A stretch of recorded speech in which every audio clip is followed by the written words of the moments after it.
Hello guys, welcome back to the channel. आज का topic हमारा है, आज हम पढ़ेंगे कम्युनिटी।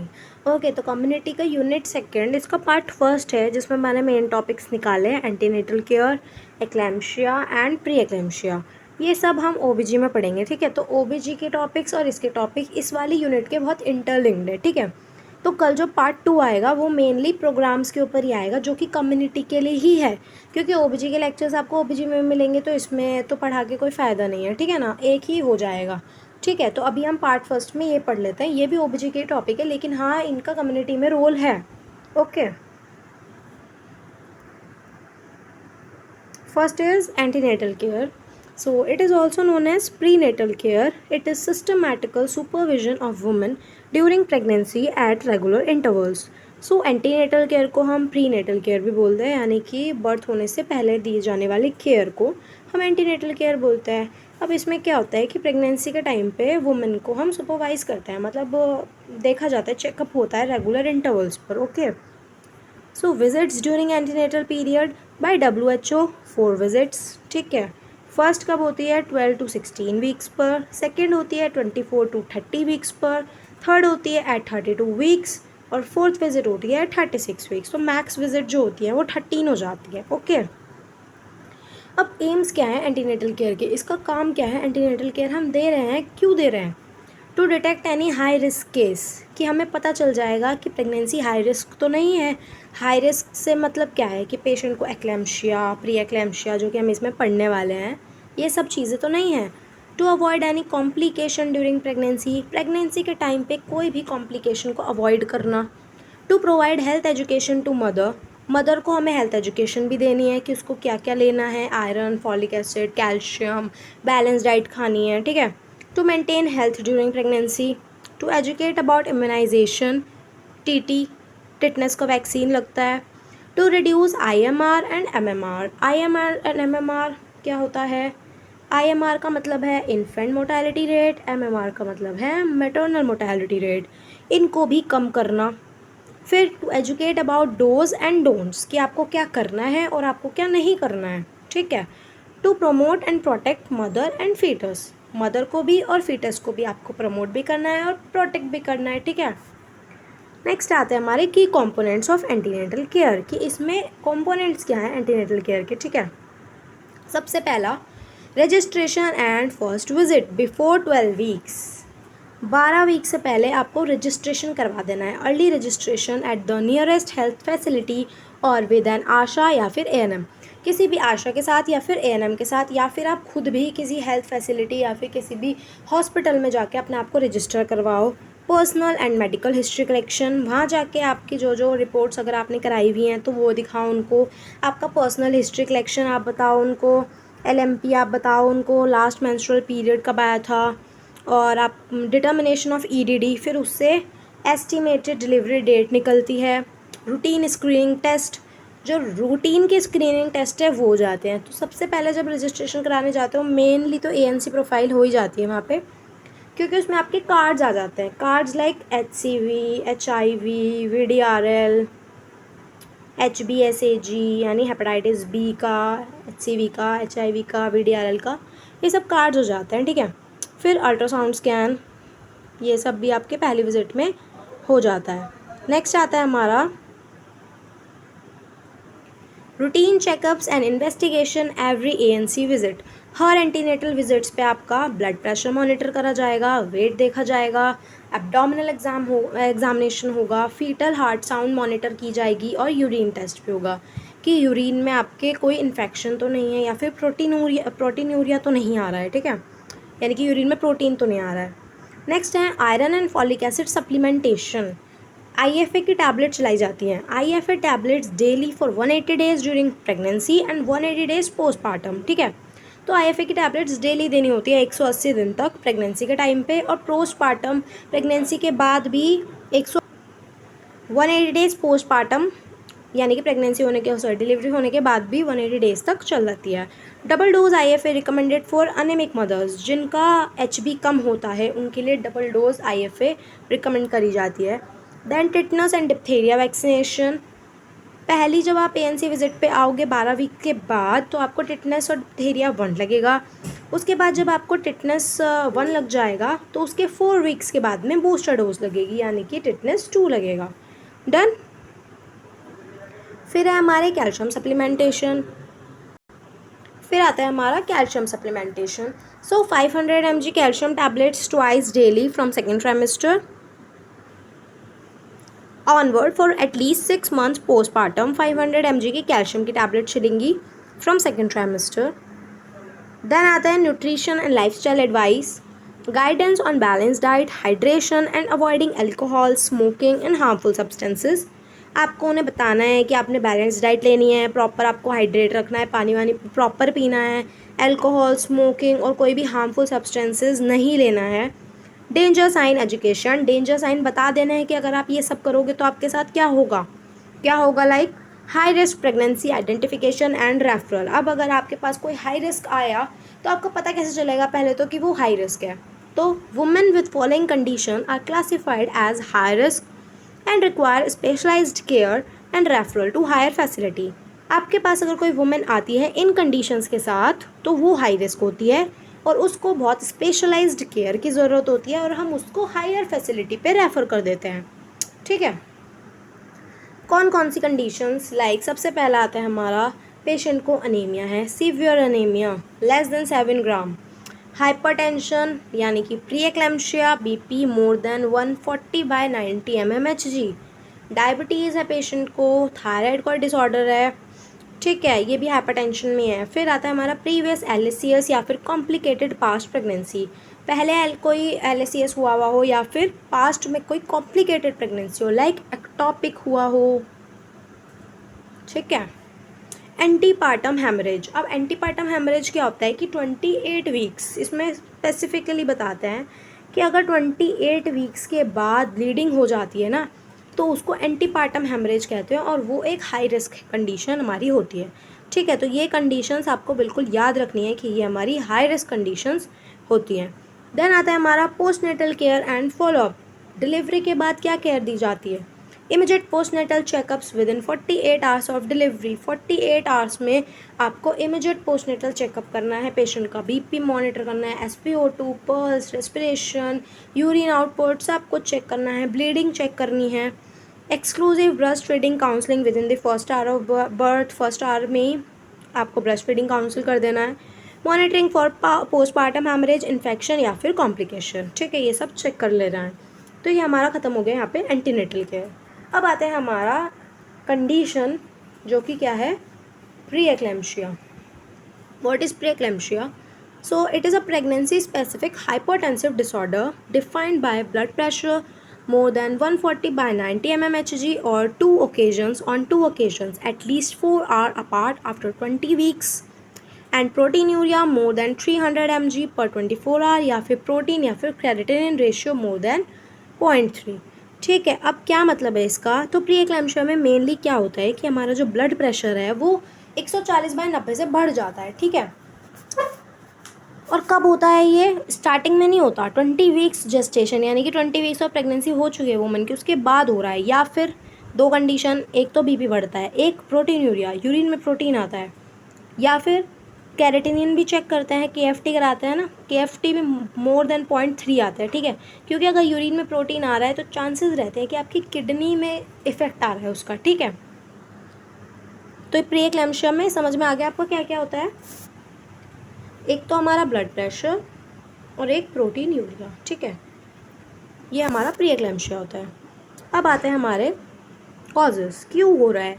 पहली pregnancy, first pregnancy, null parity, high history of pre eclampsia, पहले अगर कोई प्रेगनेंसी रही है उसमें भी प्री एक्लैम्शिया है था तो इसमें भी होगा।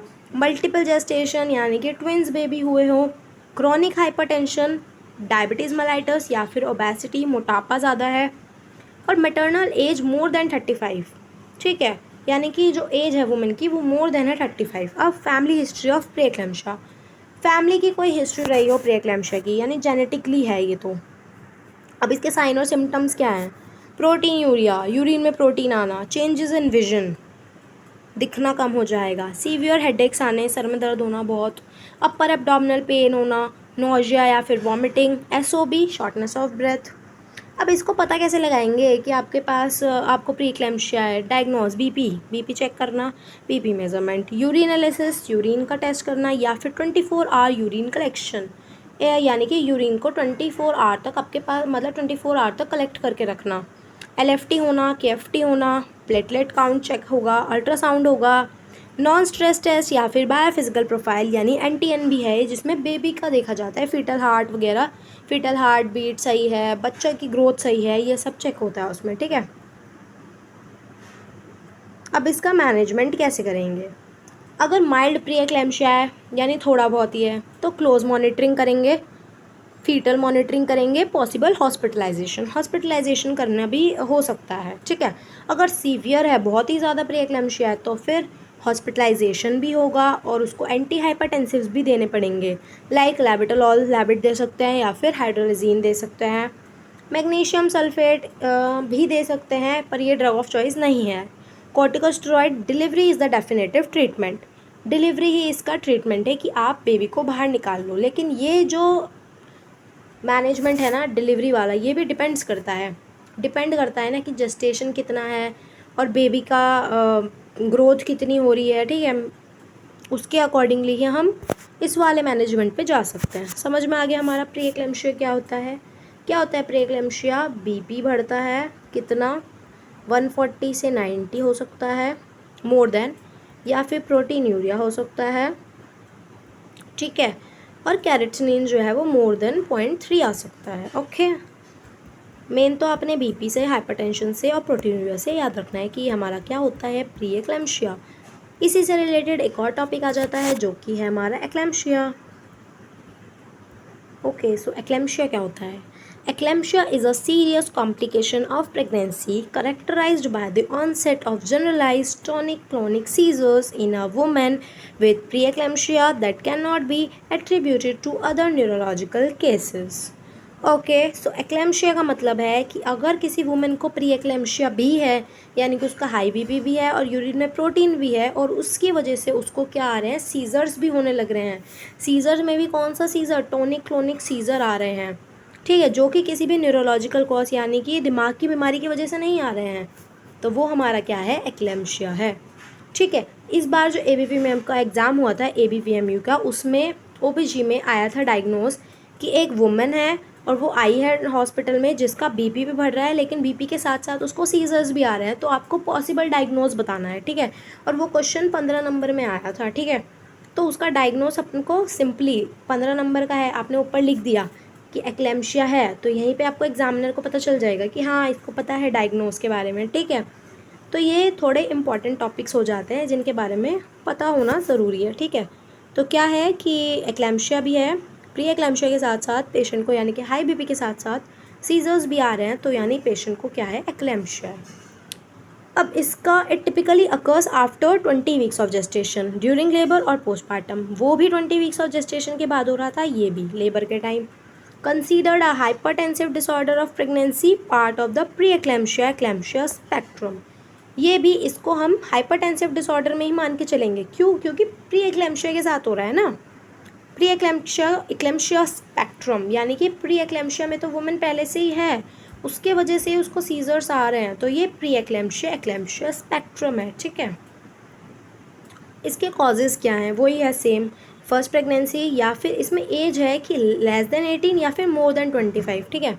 यानी कि जो एज है ना वुमेन की, वो या तो 18 से कम है या 25 से ज़्यादा है, ठीक है। History of pre eclampsia, eclampsia, multiple gestation, chronic hypertension, diabetes mellitus, obesity, kidney की कोई डिसीज़ है। अब इसके वार्निंग साइंस क्या क्या हैं? कि अगर पेशेंट को सीवियर हेडेक है, सांस लेने में दिक्कत हो रही है, डिफ़िकल्टी ब्रीथिंग, नोजिया है, vomiting, trouble peeing, abdominal pain, then इसके साइन और symptoms. Eclampsia is often preceded by pre eclampsia symptoms but seizures can occur without warning. तो एक्लेम्पशिया में जो सिम्टम्स होता है वो सेम प्री एक्लेम्पशिया वाले ही होते हैं, बस इसमें एक और एड ऑन हो जाता है, वो क्या है, सीजर्स आ रहे हैं बिना वार्निंग के। इसको कैसे डायग्नोस करेंगे? बीपी मॉनिटर कर लेंगे, यूरिन एनालिसिस करा लेंगे प्रोटीन यूरिया चेक करने के लिए, सीबीसी चेक करेंगे कि प्लेटलेट्स तो कम नहीं हो रही हैं, LFT KFT, coagulation profile, foetal assessment कैसे मैनेज करेंगे? तो eclampsia is a medical emergency, management involves 3 primary goals. Eclampsia एक मेडिकल इमरजेंसी है जिसमें प्राइमरी 3 गोल्स हमें चाहिए एक्लेम्शिया को मैनेज करने के लिए। सबसे पहला कंट्रोल सीजर्स। सीजर्स को कंट्रोल करने के लिए कौन सी ड्रग दी जाती है? Magnesium sulphate. ठीक है। बीपी को स्टेबलाइज करना है, डिलीवर द फीटस, या फिर फीटस को डिलीवर कर देना है। वही डिपेंड्स करता है कि वीक्स ऑफ जेस्टेशन कितना है। उसके बाद आता है हमारे सीजर कंट्रोल। सबसे पहला यही कंट्रोल सीजर्स। तो सीजर कंट्रोल के लिए magnesium sulphate is the drug of choice.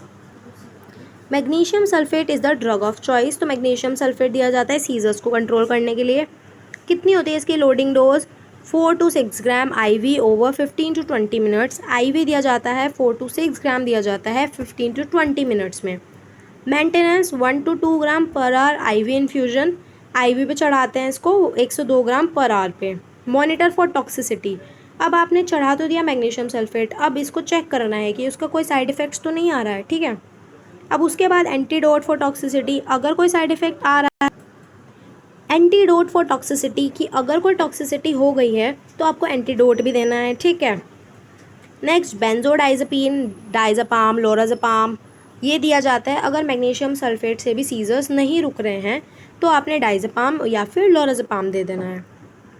Second goal हमारा था स्टेबलाइज द बीपी। हमने पहला सीजर्स को कंट्रोल करा, देन हमें बीपी को स्टेबलाइज करना है। बीपी को स्टेबलाइज करने के लिए, कम करने के लिए आपको क्या देना है? एंटी हाइपरटेंसिव्स, लैबिट IV चढ़ाते हैं, हाइड्रोलाजाइन IV देते हैं, निफेडिपिन ओरली दिया जाता है। इसमें आपको ACE इनहिबिटर्स नहीं देने होते हैं, ARB भी नहीं देने होते हैं। उसके बाद डिलीवरी वाला जो पॉइंट था, definitive treatment for eclampsia. Timing depends on gestational age, maternal या फिर फीटल कंडीशंस के ऊपर डिपेंड करता है। Stabilise the mother first before proceeding with delivery. पहले आपको मदर को स्टेबलाइज करना है, उसके बाद ही आप डिलीवरी पे जा सकते हो। यानी आपको पहले सीजर्स को कंट्रोल करना है, बीपी को स्टेबलाइज करना है, उसके बाद ही आप डिलीवरी पे जाओगे। मोड ऑफ डिलीवरी कैसे करेंगे? तो vaginal delivery is preferred if conditions allow. अगर कंडीशन अलाउ करती है तो आप वजाइनल डिलीवरी कर सकते हो, पर अगर ऑब्स्टेट्रिक इंडिकेशंस है यानी हाई रिस्क है, कुछ कंडीशन नहीं है, बीपी बढ़ रहा है, सीजर भी नहीं रुक पा रहे हैं, तो सी सेक्शन ही करना पड़ता है। ठीक है। तो आज के हमारे टॉपिक्स तीनों कंप्लीट हो चुके हैं। क्या क्या टॉपिक्स हमने पढ़ लिए हैं? एंटीनेटल केयर हमारा डन है। ठीक है, हमारा एंटीनेटल केयर डन हो चुका है। हमने एक्लेम्शिया पढ़ लिया, हमने प्री एक्लेम्शिया पढ़ लिया। ठीक है। एंटीनेटल केयर हमने पढ़ लिया कि इसको प्रीनेटल केयर भी बोलते हैं, और सारे इसके एम्स, इसके कंपोनेंट्स कि क्या क्या कंडीशन होती है वुमेन में जो हम हाई रिस्क पे करते हैं और रेफरल देते हैं।